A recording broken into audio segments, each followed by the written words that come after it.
কৃষ্ণ কৃষ্ণ শুধু শ্রী কৃষ্ণ। এমনি এমনি বাচ্চা সন্তান তৈরি হয় না। তাকাবেন আপনারা যারা এখানে দাঁড়িয়ে কীর্তন শুনছেন, বসে শুনছেন, কোনো দিকে শব্দ না শুনে না করে শুনে নিন। এই যে তাকাবেন, ভাগবত দাস বলে একটা ছোট্ট 4 বছরের ছেলে ইউটিউবে দেখতে পাচ্ছেন? কেউ দেখেছেন? ভাগবত দাস কত বয়স? ইউটিউবে দেখবেন 4 বছরের বয়স। তিলক মালা জপ সব কিছু করে। তাকাবেন কত বয়স বললাম, জোরে বলুন। 4 বছর। এক সময় একটা গানের কম্পিটিশনে গিয়েছিল, সেখানে একটি মেয়ে, বিখ্যাত গায়িকা নেহা কক্কর, তিনি বলেছিলেন হাই হ্যালো, এই যে দেখেন, হ্যালো হ্যালো ভাগবত। তখন ভাগবত বলেছিল হাই হ্যালো ছাড়ো, হরে কৃষ্ণ বলো। দেখবেন ইউটিউবের মাধ্যমে, কি হাই হ্যালো ছাড়ো, হরে কৃষ্ণ বলো। মাগো, তাকে জিজ্ঞেস করেছিল গায়িকা, তোমার বাড়ি কোথায়? তখন বলেছিল কৃষ্ণ কড়ি আঙুলে একটা পাহাড় তুলেছিল, কি নাম বলো তো? ওটার নাম গিরি গোবর্ধন পাহাড়, আমার বাড়ি হলো গোবর্ধনে। আচ্ছা ভাগবত, গীতা পড়ে কি লাভ? গীতা সঙ্গে রাখো কেন? গীতা পড়ে লাভ কি? মায়েরা শুনুন, ছোট্ট 4 বছর ছেলে উত্তর দিয়েছিল, আপনি মোবাইল কিনছেন, উত্তর দিয়েছিল কোনো জিনিস কিনতে গেলে, কিন্তু আমি আপনাকে বলি, আপনি মোবাইল কিনছেন, তাতে দেখবেন একটা ম্যানুয়াল দেওয়া হয়, মানে একটা দেখবেন কাগজ দেওয়া হয়, ওতে কিন্তু কিভাবে মোবাইলটা চালাবেন তার জন্য কিন্তু শিক্ষা দেওয়া হয়। তো ভাগবত গীতা কি না, আমাদের জীবনটাকে চালানোর জন্যে ওটা হলো একটা ইউজার ম্যানুয়াল, যেটা থাকলে আমাদের জীবনটা সুন্দর হবে। কে বলেছে? 4 বছরের ভাগবত। মায়ের নাম কি ছিল? বাবার নাম কি ছিল? বাবার নাম ছিল অকম ভক্তি প্রভু, আর মায়ের নাম ছিল পূজ্য শচী দেবী। আসলে প্রশ্ন করবেন, এই 4 বছরের ছেলেটা তো কৃষ্ণ ভক্তি হলো কেন? তার মায়ের পেটে যখন বাচ্চা ছিল, তখন তার মা বৃন্দাবনে গুরুদেবের কাছে গিয়ে বলেছিল, প্রভু আমার গর্ভে সন্তান এসছে, কি করলে আমি কৃষ্ণ ভক্ত সন্তান পাবো? গুরুদেব তাকে নির্দেশ দিয়েছিল, মা তোমার পেটে বাচ্চা এসছে, এই সময় তুমি এই কাজগুলো করো, দেখবে তোমার কৃষ্ণ ভক্ত সন্তান হবে। প্রত্যেকটি মায়েদের কাছে, প্রত্যেকটি বোনেদের কাছে বলে রাখি, অনুকূল ঠাকুর বলেছেন, আকাশে এরোপ্লেন ওড়ে, সব জায়গাতে নামে না। কোথায় নামে? এয়ারপোর্টে নামে। মহাপুরুষের আত্মা চারিদিকে ঘুরে বেড়াচ্ছে। ঈশ্বরচন্দ্র বিদ্যাসাগরের জন্ম নাই, রবীন্দ্রনাথের জন্ম নাই, কেন বিবেকানন্দ ফিরে আসছে না? কেন আবার রবীন্দ্রনাথ ফিরে আসছে না? কেন ফিরছে না?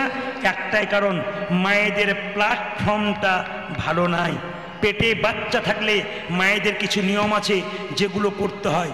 পরম প্রেমময় ঠাকুর বলেছেন, পেটে বাচ্চা থাকলে সেই মেয়েটাকে প্রত্যেক দিন ভগবানের মন্দিরে প্রণাম করে বলতে হবে একটাই কথা, ছেলে হোক আর মেয়ে হোক, প্রভু একটা যেন কৃষ্ণ ভক্ত সন্তান হয়। দরখাস্তের বয়ান যেমন হবে, পারমিশন তেমন হবে। আপনাকে চাইতে হবে তো, তবে আপনি পাবেন, নইলে পাবেন কি করে? তাকাবেন মায়েরা যে যেখানে বসে আছেন। দ্বিতীয় কি, মেয়েদের পেটে বাচ্চা থাকলে মহাপুরুষের ছবিতে প্রণাম করতে হয়। ঈশ্বরচন্দ্র বিদ্যাসাগর, রবীন্দ্রনাথ, বিবেকানন্দ, রামকৃষ্ণদেব। কেন ওইদিকে প্রণাম করবেন? মনোবিজ্ঞানীরা বলছে, বারবার যদি প্রণাম করা হয়, ওদের ভাব আপনার ছেলের মধ্যে কিছুটা বর্তায়।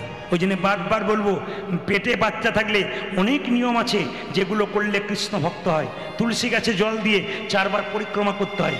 আমাকে অনেক মেয়েরা ফোন করে বলে, বাবা আমার শাশুড়ি বলছে পেটে বাচ্চা থাকলে মন্দিরে যেতে নাই, তুলসী গাছে জল দিতে নাই, গীতা পড়তে নাই, আর আপনি যে বলছেন। আমি বললাম, শোনো, তোমার পেটে বাচ্চা আছে, তুমি ডাক্তারের কাছে যাবে না তোমার শাশুড়ির কাছেই থাকবে? ও বলছে ডাক্তারের কাছে যাবো। তা শাশুড়িকে জিজ্ঞেস করো বাচ্চা কি সুবিধা আছে বলে দেবো ওকে।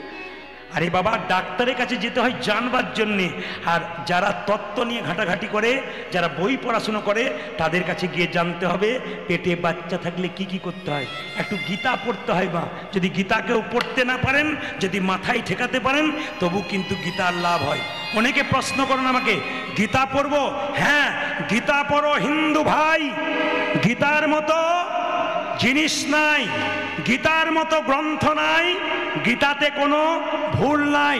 যারা কীর্তন শুনতে এসছেন তাদেরকে বলবো, এক পকেটে মোবাইল রাখুন, এক পকেটে গীতা রাখুন। ভালো লাগুক আর না লাগুক, খাও একটু তিতা, ইচ্ছা করুক আর না করুক, পড়ো একটু গীতা। দুটো কথা মনে রাখবেন, ভালো লাগুক আর না লাগুক, খাও একটু তিতা তিতা, শরীরের লাভ আছে।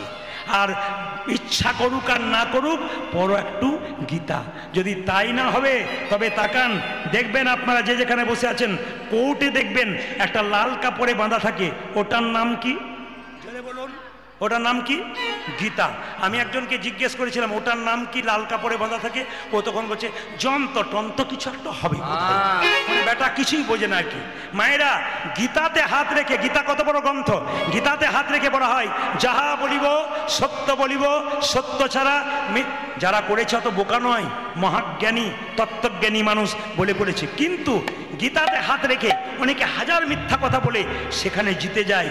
জেনে রাখবেন, গীতাতে হাত দিয়ে ওখানে মিথ্যা কথা বলে কেউ যদি জিতে যায়, সে এখানে জিতলো, ভগবানের কোর্টে কিন্তু তার বিচার পাকা হয়ে যাবে, ওখানে জেতার কোনো চান্স নাই। তাই আপনাদের কাছে নিবেদন রইল, গীতা পড়ো হিন্দু ভাই, গীতার মতো জিনিস নাই, গীতার মতো গ্রন্থ নাই, গীতাতে কোনো ভুল নাই। এবার আপনারা উত্তর দিন, বাবারা দেবে না মায়েরা দিন। এই দিয়ে তাকাবেন, কি উত্তর? ছেলে হলে আনন্দ হয় না মেয়ে হলে আনন্দ হয়? সত্যি করে বলবেন হরিবাসর। এখন হরিবাসর বলে অনেকে বলছে ছেলে হলেই আনন্দ হয়। কেন আপনারা মায়ের জাত, অথচ মেয়ে হলে আনন্দ হয় না কেন?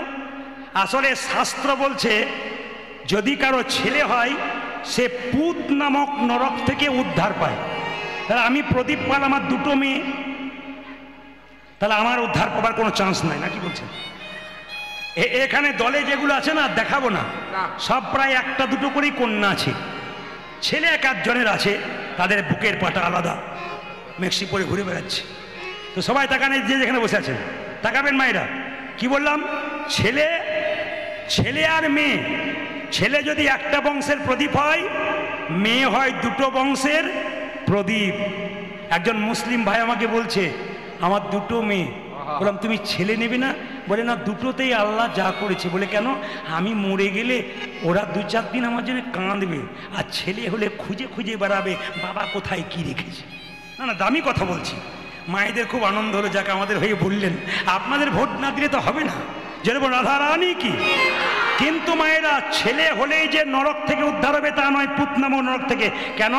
তুলসীদাস বলেছেন, তুলসীদাসের দোহা, এক দ্বার সে বাহার হতা হয় পুত আর মুত, जो हरि भजे कहे पुत, जो ना भजे कहे मुत।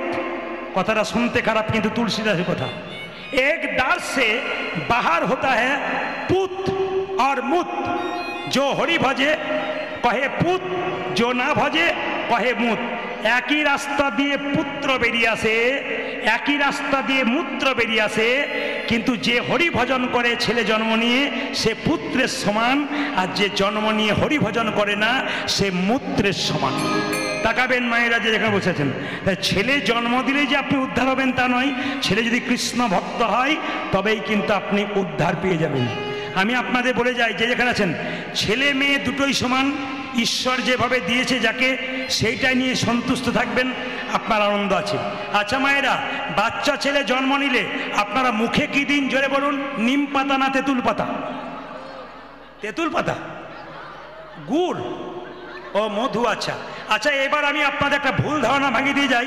একটু বলুন তো, বাচ্চাদের মুখে মধু দেওয়া মানে মায়েরা কিভাবে বলুন তো? আমার ছেলে মিষ্টি মিষ্টি কথা বলবে। আহ, বড় হয়ে কি মিষ্টি কথা বলে। মা বলে একটা গামছা এনে কি বলে, চুপ করে দাও। ও মায়েরা তাকাবেন, মধুটা কেন দেওয়া হয়? আসল কাজটা শুনে। এখন মধু দেওয়া মানে মিষ্টি কথা নয়। আজ আমি শাস্ত্রের রেফারেন্স দিয়ে দেবো, আমি ধরে ধরে বলে দেবো কোন বই থেকে বলছি। যদি কেউ পড়াশুনো করেন, আমার কথাগুলো জানবেন, বইটা পড়ে দেখে নেবেন, মিলিয়ে নেবেন। প্রথমটা কি? মধু দেয় বাচ্চা জন্ম নিয়ে। কেন? বাচ্চা জন্ম নিয়ে কান্নাকাটি করে, মায়ের দুধ পান করতে পারে না, কান্না বন্ধ করার জন্যে মধু দেয়। মধু কখন দিলে বাচ্চা মিষ্টি মিষ্টি কথা বলে এটা কারো জানা নাই। আমি এই বছর একটা বই পড়তে পড়তে খুঁজে পেলাম। বইটার নাম কি? হিন্দু ধর্ম কি এবং কেন। বইটার লেখককে? লোকনাথ কবিরাজ, তাতে দেখতে পেলাম দুটো বইয়ের নাম, একটা গভীর গৃহসূত্রকার, একটা পরাশর গৃহসূত্রকার। গভীর গৃহসূত্রকার বইতে বলল কখন বাচ্চাকে মধু দিলে মিষ্টি মিষ্টি কথা বলে। এবছর বলবো না, 3-4 বছর পরে এসে বলবো, না বলে দেবো কখন। গভীর গৃহসূত্রকার বলছে যে বাচ্চাকে আতুর ঘর থেকে 21 দিন পর নিয়ে গেলেন, মন্দিরে শুয়ে দেবেন স্নান করিয়ে, মুখে একটু মধু দিয়ে ভগবানের কাছে বলবেন প্রভু আমার ছেলের যেন মিষ্টি মিষ্টি কথা হয়। কোন বইতে বলল? আবার বইটা রেফারেন্স দিই, গভীর গৃহসূত্রকার যারা পড়েন। দ্বিতীয় বইটার নাম কি? পরাশর গৃহসূত্রকার। সেই বইতে বলল বাচ্চাদের যেদিন অন্নপ্রাশন, মুখে ভাত, সেই দিন যদি কোনো মা পরমান্ন দেবার আগে একটু মধু দিয়ে ভগবানের কাছে করজোরে প্রার্থনা করতে পারে আমার ছেলের মিষ্টি মিষ্টি কথা হোক, শাস্ত্র বলছে আপনার ছেলে মিষ্টি মিষ্টি বলবে। এইবার আপনাদের পরবর্তী বংশ যারা জন্ম নেবে বাচ্চা, গভীর গৃহসূত্রকার, পরাশর গৃহসূত্রকার, এগুলো পড়ে আপনারা জানতে পারবেন ছেলে মিষ্টি কথা বলছে কিনা। ছেলে জন্ম নিলে ভগবানকে কি বলি? মা ইঞ্জিনিয়ার করো, ডাক্তার করো, কিন্তু তিনি কি বললেন? আশীর্বাদে করো গো, আশীর্বাদে করো গো, আশীর্বাদে করো, কি যেন ভাগবতে পড়তে পারে, আশীর্বাদে করো গো, যেন ভাগবতে পড়তে পারে। যেমন বাবা যেমন মা তার সেই রকম সন্তান কি চাইছে দেখুন, আশীর্বাদে করো গো, আশীর্বাদে করো গো, আশীর্বাদে করো গো, ভাগবতে পড়তে পারে, আশীর্বাদে করো, যেন ভাগবতে পড়তে পারে, আশীর্বাদে করো, সংকীর্তন গাইতে পারে, আশীর্বাদে করো, যেন সংকীর্তন গাইতে পারে, আশীর্বাদে করো, সংকীর্তন গাইতে পারে, হরি হরি হরি, সংকীর্তন গাইতে পারে, হরি হরি হরি বলে, ভাগবতে বলে, হরি হরি হরি বলে, সংকীর্তন গাইতে পারে, হরি হরি হরি বলে, ভাগবতে বলে, হরি হরি হরি বলে, আশীর্বাদে করো, দুই কানে শোনাইল মধুর হরি নাম, দুই কানে শোনাইল মধুর হরি নাম। যে যেখানে বসে আছেন আপনাদের ঝিঙ্কি হাটে বলতে হবে না, এখানকার ছেলে মেয়েদের নাম আপনারা কৃষ্ণ, বিষ্ণু, নারায়ণ দেখেছেন নিশ্চয়ই, কিছু মনে করবেন না। সিরিয়াল দেখে দেখে নাম রাখে অনেকে, এই নাম রাখার দরকার নাই, কারণ সিরিয়ালের নাম রাখতে গেলে ওই রকম চরিত্রের ছেলে হবে। আপনাদের একটু প্রমাণ দিয়ে দেয়, যে যেখানে বসে আছেন সিরিয়ালে দেখবেন 60 বছর বয়সের লোক 23 বছরের মেয়েকে বিয়ে করছে, নাম করে আর লাভ নাই। তাহলে ওই রকম নাম যদি রাখেন তাহলে সন্তান তো ওইরকম তৈরি হবে না। না, সিরিয়ালের নাম দেখে নয়। এমন ও মায়েরা, অজামিল ছেলের নাম কি রেখেছিল? কি নাম রেখেছিল? নারায়ণ। ছেলে একদিন নারায়ণ, অজামিল একদিন নারায়ণ বলতে বলতে উদ্ধার হয়ে গেছিল। অজামিল চোর ছিল, ডাকাত ছিল, তবু উদ্ধার হলো। আপনাদের কাছে নিবেদন রইল, ছেলের নাম কৃষ্ণ, বিষ্ণু, নারায়ণ রাখবেন, আপনার লাভ আছে। একটা প্রমাণ দিয়ে দিই, কালকে যেখানে গাইছিলাম সামনে দুটো ছেলে বসছিল, বললাম তোদের নাম কি রে? বলছে আমরা 2 ভাই, আমার নাম আপেল, ওর নাম আঙ্গুর। বললাম তোর বাবাকে ফলের দোকানে যাবার দরকার হবে না, আপেল আঙ্গুর ঘরেই পেয়ে যাবে। কি সুন্দর নাম রেখেছি দেখুন। আবার দেখবেন, কিছু মনে করবেন না যে যেখানে বসে আছেন, আমি একটা বাড়িতে গান করছি, বাড়িতে বাসা, তো 5টা ছেলে খেলা করছে। আমি জিজ্ঞেস করলাম দাদাকে, ছেলেগুলো জ্বালাচ্ছে দাদা, আমাদের ঘুমাতে দিচ্ছে না। তো বলছে ছেলেগুলো বাইরের নয়, আমারই। বললাম বাহ, আপনি তাহলে পঞ্চপাণ্ডবের বাপ? বলছে হ্যাঁ। তাহলে নাম রেখেছেন যুধিষ্ঠির, সহদেব, নকুল, অর্জুন, ভীম। বলছে ও নাম কে রাখে? বড়র নাম ঝন্টু, মেজর নাম নন্টু, তারপর নাম কি মন্টু, ঝন্টু, নন্টু, আর 4 আর 5 হলো নাট আর বল্টু। আমি বললাম দাদা কিছু মনে করবেন না, শেষের দুটো নাম আপনার কাজে লেগে যাবে। বলছে বুঝতে পারলাম না। এখন বুঝবেন না, যখন বয়স হবে তখন দেখবেন নাট বল্টু আপনাকে টাইট দিতে শুরু করবে, তখন বুঝবেন কি হয়। ছেলের নাম কি রাখলো মা?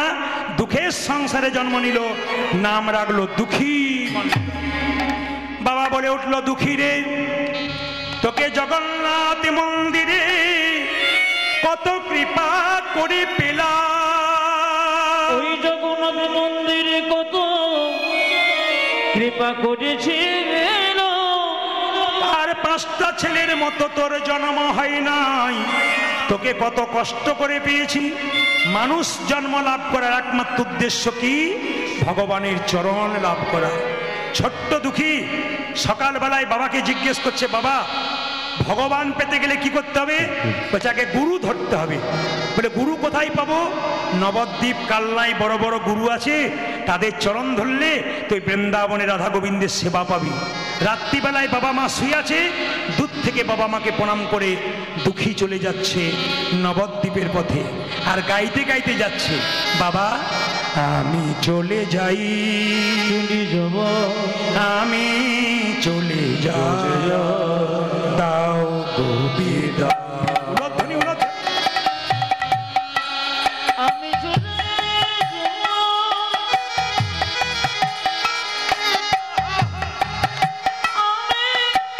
চলে দাও গলি দাও আজি আমি চলে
অনেকক্ষণ ধরে কীর্তন শুনছেন, বলুন তো সত্যি কথাটা, দুঃখী কত বছর বয়সে ঘর থেকে বেরোলো জোরে বলুন?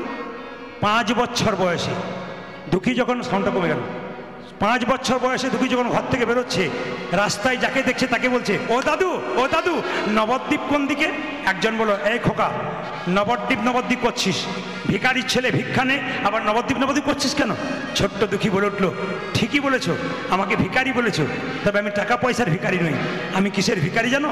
আমি প্রেমের ভিখারি, করি প্রেম ভিক্ষা করি, যাব গো নদিয়ায়,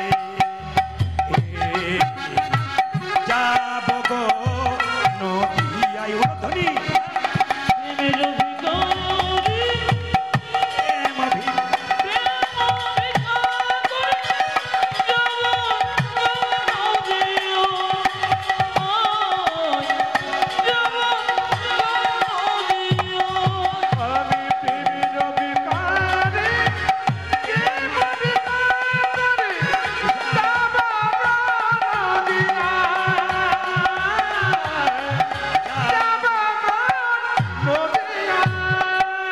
হরি হরি বল, দুটি বাহু তুলে হরি বল, হরি হরি বল, দুটি বাহু তোলে হরি হরি বল, দুটি বাহু তুলে, হরি হরি হরে দুটি বাহু তুলে যাব গো নদিয়ায়,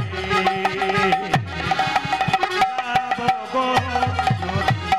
উলধ্বনি।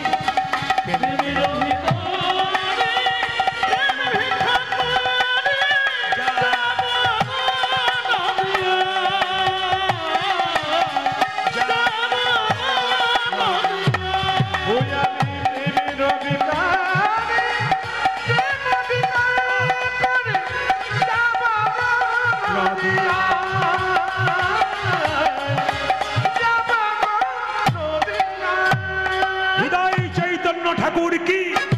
জেনে বলুন একবার সবাই মিলে, হৃদয় চৈতন্য ঠাকুর কি? সবাই তাকান, যখনই দুরিকা দেবীর গর্ভে সন্তানটা জন্ম নিচ্ছে, মাথায় কাপড়টা নিন। জন্ম হচ্ছে কোথায় মায়েরা? ধারেন্দা গ্রাম। কিভাবে? ধারেন্দাতে জন্মিল দুঃখী মণ্ডল, জনমিল দুঃখী মণ্ডল, ধারেন্দাতে জন্মিল দুঃখী মণ্ডল, জনমিল দুঃখী মণ্ডল, মাতার নাম দুরিকা, পিতা কৃষ্ণ মণ্ডল, উদানি মাতা নাম কবিতা কৃষ্ণ মণ্ডল মাতার নামে দুরিকা, পিতা কৃষ্ণ মণ্ডল। মাতা নাম দুরিকা, পিতা কৃষ্ণ মণ্ডল। বাবার নাম কি? কি মণ্ডল? জোরে বলুন, কি মণ্ডল? যে ঘুমাচ্ছে সে বলুন কি মণ্ডল? ওনাকে বলুন, ঘুমাচ্ছে ওনাকে বলুন। এই যে হ্যাঁ, ফটিক মণ্ডল কি কি মণ্ডল? ফটিক মণ্ডল।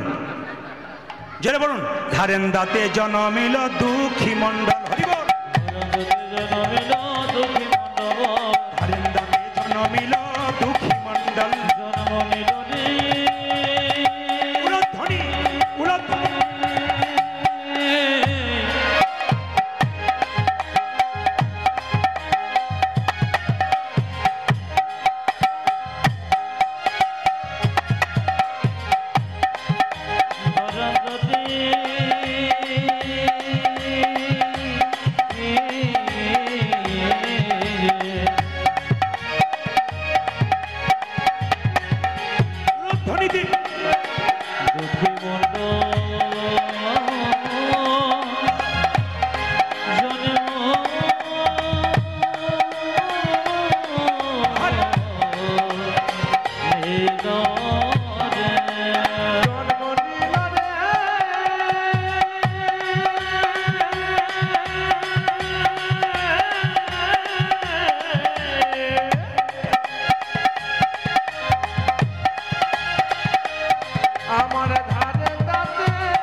নিল রে কি বল? আমার দুঃখী মনটা